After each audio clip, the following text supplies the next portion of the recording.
Si on se ressaisit, parce que je voudrais arrêter un petit peu aussi de simplement brosser un tableau apocalyptique de la situation, on est capable de se ressaisir. La Convention citoyenne, à mon avis, l'a de nouveau démontré, c'est-à-dire qu'il y a une conscience très très vive, à mon avis, au sein de la population française, de la gravité de la situation, y compris la gravité de la situation écologique. Les derniers à comprendre, c'est la petite élite, le 1% dans le tiers éduqué supérieur, qui vit en centre-ville, qui n'a aucune idée de ce que vivent les autres Français, et qui ne comprend pas qu'on manque d'eau, par exemple, en milieu rural français, par exemple, au milieu de la Creuse. Bon. Même à 1 heure de Paris. Hein. Oui, oui, même à 1 heure de Paris. Tout à fait, oui, absolument. Donc, si on se ressaisit, si on met, par exemple, on annule la dette publique détenue par la BCE, au bilan de la BCE. On met en place aussi, par exemple, c'est un autre procédé dont je n'ai pas parlé, mais qui est défendu, à mon avis, à juste titre par Alain Grandjean et Nicolas Dufresne dans leur bouquin sur la monnaie écologique. On met en place de la monnaie hélicoptère, c'est-à-dire qu'on utilise le pouvoir de création monétaire de la BCE pour financer, non pas par de la dette, mais de la monnaie libre, de la monnaie que personne ne remboursera, de la monnaie active et non pas de la monnaie dette, un grand plan d'investissement vert en France, rénovation thermique des bâtiments, mobilité verte, réaménagement du territoire, le train, l'industrie verte, donc une industrie low-tech. Donc je peux détailler tout ça, mais tout ça, ce sont des chantiers qui vont nous occuper pendant des décennies, qui sont extraordinairement créateurs d'emplois, qui diminuent notre dépendance au pétrole, et puis également au gaz, et donc à Vladimir Poutine, ce qui boucle avec ce qu'on se disait il y a 1 heure. Et à nos amis qui coupent des journalistes dans les ambassades, là, comment ils s'appellent déjà? Voilà. Ah, l'Arabie Saoudite, c'est ça? Voilà, par exemple. Et qui améliore la balance commerciale française. Donc si on met ça en place, on est capable de se ressaisir. Et on est capable également d'avoir une vertu d'exemplarité vis-à-vis du reste de la planète, parce que je peux vous dire, c'est aussi mon expérience à l'Agence française de développement, qu'il y a beaucoup de gens qui regardent ce que fait la France.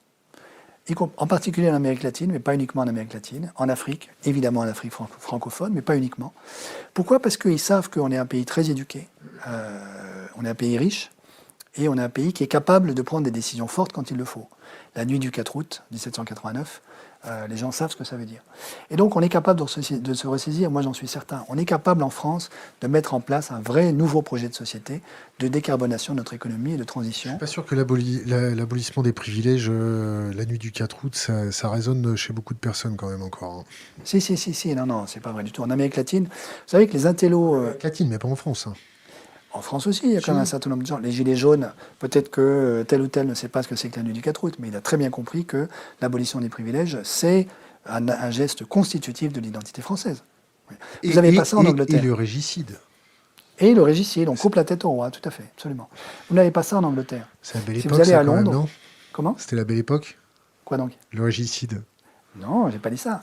Simplement, au moment où on a coupé la tête du roi, et ça c'est un élément par exemple que j'ai défendu dans ma thèse de théologie, au moment où on coupe la tête du roi en France, en 1700, disons au XVIIIe siècle, fin XVIIIe siècle, qu'est-ce qu'on est en train de faire? On est en train de dire il n'est pas légitime qu'un individu, parmi d'autres, s'arroge le droit ou la prétention de représenter la source du pouvoir absolu sur le trône monarchique.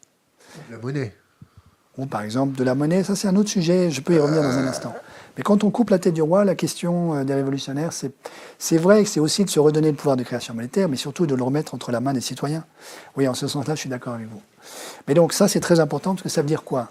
Ça veut dire que la laïcité, donc le refus de la fusion entre, disons, l'autorité spirituelle de l'Église d'un côté et le pouvoir politique de l'autre, c'est aussi un geste constitutif de l'identité française. De ce point de vue-là, la loi 1905 en France est fondamentale. La laïcité, le refus de l'idolâtrie d'un pouvoir monarchique, qui est ce qu'on est en train de réinstaller en France aujourd'hui. Donc symboliquement, disons, l'Élysée aujourd'hui rejoue la scène de la monarchie. Le refus donc, de l'idolâtrie monarchique et la nécessité d'une vraie délibération démocratique avec l'abolition des privilèges, ça c'est constitutif de la modernité et de la France, à mon avis. Et donc c'est ça qu'il faut restaurer aujourd'hui en France, parce que c'est ça qu'on est en train de perdre.